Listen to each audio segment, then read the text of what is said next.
KaraokeBooks. The Prince and the Pauper. Written by Mark Twain. Audiobook. Chapter 20. The Prince and the Hermit.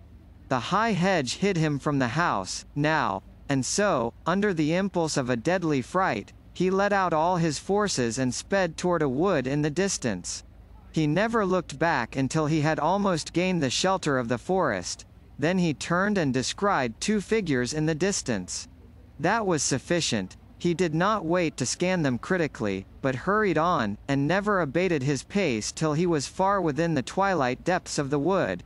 Then he stopped, being persuaded that he was now tolerably safe. He listened intently, but the stillness was profound and solemn, awful, even, and depressing to the spirits. At wide intervals his straining ear did detect sounds, but they were so remote, and hollow, and mysterious, that they seemed not to be real sounds, but only the moaning and complaining ghosts of departed ones. So the sounds were yet more dreary than the silence which they interrupted. It was his purpose, in the beginning, to stay where he was the rest of the day, but a chill soon invaded his perspiring body, and he was at last obliged to resume movement in order to get warm.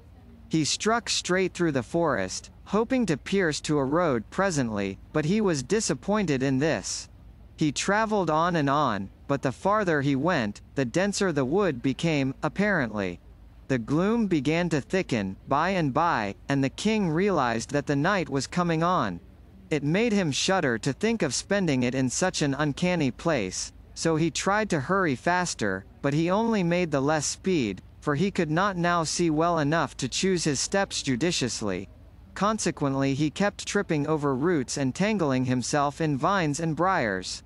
And how glad he was when at last he caught the glimmer of a light! He approached it warily, stopping often to look about him and listen. It came from an unglazed window opening in a shabby little hut. He heard a voice, now, and felt a disposition to run and hide. But he changed his mind at once, for this voice was praying, evidently. He glided to the one window of the hut, raised himself on tiptoe, and stole a glance within. The room was small. Its floor was the natural earth, beaten hard by use. In a corner was a bed of rushes and a ragged blanket or two. Near it was a pail, a cup, a basin, and 2 or 3 pots and pans. There was a short bench and a 3-legged stool. On the hearth the remains of a faggot fire were smoldering. Before a shrine, which was lighted by a single candle, knelt an aged man, and on an old wooden box at his side lay an open book and a human skull. The man was of large, bony frame. His hair and whiskers were very long and snowy white. He was clothed in a robe of sheepskins which reached from his neck to his heels. "A holy hermit," said the king to himself, "now am I indeed fortunate." The hermit rose from his knees. The king knocked. A deep voice responded, "Enter. But leave sin behind, for the ground whereon thou shalt stand is holy." The king entered, and paused. The hermit turned a pair of gleaming, unrestful eyes upon him, and said, "Who art thou?" "I am the king," came the answer, with placid simplicity. "Welcome, king," cried the hermit, with enthusiasm. Then, bustling about with feverish activity, and constantly saying, "Welcome, welcome," he arranged his bench, seated the king on it, by the hearth, threw some faggots on the fire, and finally fell to pacing the floor with a nervous stride. "Welcome. Many have sought sanctuary here, but they were not worthy, and were turned away. But a king who casts his crown away, and despises the vain splendors of his office, and clothes his body in rags, to devote his life to holiness and the mortification of the flesh, he is worthy, he is welcome. Here shall he abide all his days till death come." The king hastened to interrupt and explain, but the hermit paid no attention to him, did not even hear him, apparently, but went right on with his talk, with a raised voice and a growing energy. "And thou shalt be at peace here. None shall find out thy refuge to disquiet thee with supplications to return to that empty and foolish life which God hath moved thee to abandon. Thou shalt pray here. Thou shalt study the book. Thou shalt meditate upon the follies and delusions of this world, and upon the sublimities of the world to come. Thou shalt feed upon crusts and herbs, and scourge thy body with whips, daily, to the purifying of thy soul. Thou shalt wear a hair shirt next thy skin. Thou shalt drink water only, and thou shalt be at peace. Yes, wholly at peace. For whoso comes to seek thee shall go his way again, baffled. He shall not find thee, he shall not molest thee. The old man, still pacing back and forth, ceased to speak aloud, and began to mutter. The king seized this opportunity to state his case, and he did it with an eloquence inspired by uneasiness and apprehension. But the hermit went on muttering, and gave no heed. And still muttering, he approached the king and said impressively, "Sheesh! I will tell you a secret." He bent down to impart it, but checked himself, and assumed a listening attitude. After a moment or two he went on tiptoe to the window opening, put his head out, and peered around in the gloaming, then came tiptoeing back again, put his face close down to the king's, and whispered, "I am an archangel." The king started violently, and said to himself, "Would God I were with the outlaws again, for lo, now am I the prisoner of a madman."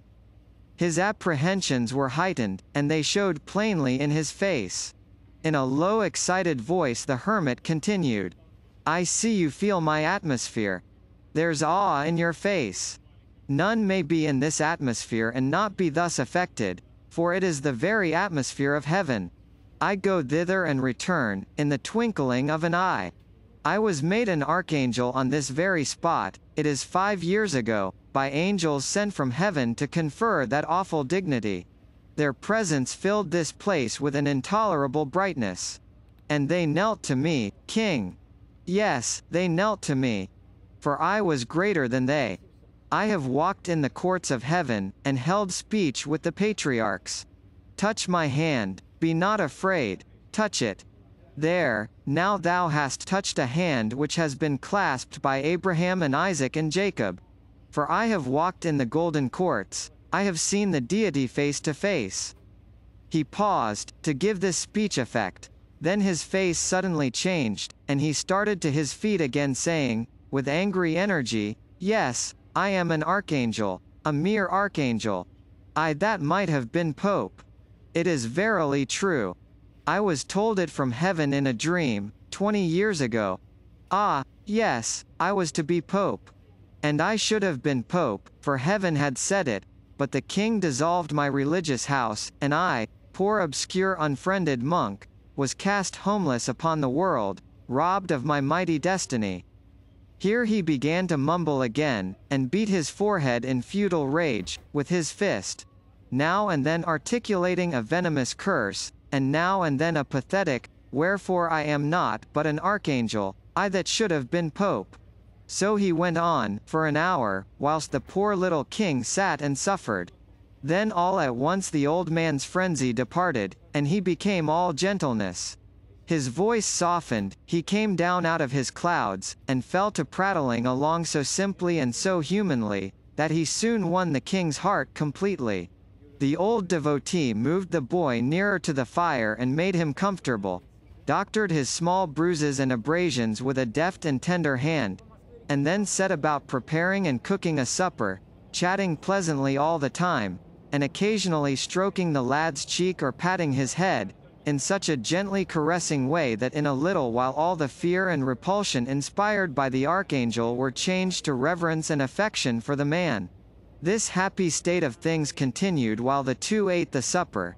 Then, after a prayer before the shrine, the hermit put the boy to bed, in a small adjoining room, tucking him in as snugly and lovingly as a mother might, and so, with a parting caress, left him and sat down by the fire, and began to poke the brands about in an absent and aimless way. Presently he paused, then tapped his forehead several times with his fingers, as if trying to recall some thought which had escaped from his mind. Apparently he was unsuccessful. Now he started quickly up, and entered his guest's room, and said, "Thou art king?" "Yes," was the response, drowsily uttered. "What king?" "Of England." Of England? Then Henry is gone. Alack, it is so. I am his son. A black frown settled down upon the hermit's face, and he clenched his bony hands with a vindictive energy. He stood a few moments, breathing fast and swallowing repeatedly, then said in a husky voice, "Dost know it was he that turned us out into the world houseless and homeless?" There was no response. The old man bent down and scanned the boy's reposeful face and listened to his placid breathing. "He sleeps soundly," and the frown vanished away and gave place to an expression of evil satisfaction. A smile flitted across the dreaming boy's features. The hermit muttered, "So, his heart is happy," and he turned away. He went stealthily about the place, seeking here and there for something, now and then halting to listen, now and then jerking his head around and casting a quick glance toward the bed, and always muttering, always mumbling to himself. At last he found what he seemed to want, a rusty old butcher knife and a whetstone. Then he crept to his place by the fire, sat himself down, and began to whet the knife softly on the stone, still muttering, mumbling, ejaculating. The winds sighed around the lonely place, the mysterious voices of the night floated by out of the distances. The shining eyes of venturesome mice and rats peered out at the old man from cracks and covers, but he went on with his work, rapt, absorbed, and noted none of these things. At long intervals he drew his thumb along the edge of his knife, and nodded his head with satisfaction. "It grows sharper," he said. "Yes, it grows sharper." He took no note of the flight of time, but worked tranquilly on, entertaining himself with his thoughts, which broke out occasionally in articulate speech. "His father wrought us evil, he destroyed us, and has gone down into the eternal fires. Yes, down into the eternal fires. He escaped us, but it was God's will. Yes, it was God's will, we must not repine. But he hath not escaped the fires. No, he hath not escaped the fires, the consuming, unpitying, remorseless fires, and they are everlasting. And so he wrought, and still wrought, mumbling, chuckling a low rasping chuckle at times, and at times breaking again into words. It was his Father that did it all. I am but an archangel, but for him I should be Pope." The king stirred. The hermit sprang noiselessly to the bedside, and went down upon his knees, bending over the prostrate form with his knife uplifted. The boy stirred again. His eyes came open for an instant, but there was no speculation in them, they saw nothing. The next moment his tranquil breathing showed that his sleep was sound once more. The hermit watched and listened, for a time, keeping his position and scarcely breathing. Then he slowly lowered his arms, and presently crept away, saying, "It is long past midnight. It is not best that he should cry out, lest by accident someone be passing." He glided about his hovel, gathering a rag here, a thong there, and another one yonder. Then he returned, and by careful and gentle handling he managed to tie the king's ankles together without waking him. Next he essayed to tie the wrists. He made several attempts to cross them, but the boy always drew one hand or the other away, just as the cord was ready to be applied. But at last, when the archangel was almost ready to despair, the boy crossed his hands himself, and the next moment they were bound. Now a bandage was passed under the sleeper's chin and brought up over his head and tied fast, and so softly, so gradually, and so deftly were the knots drawn together and compacted, that the boy slept peacefully through it all without stirring. KaraokeBooks.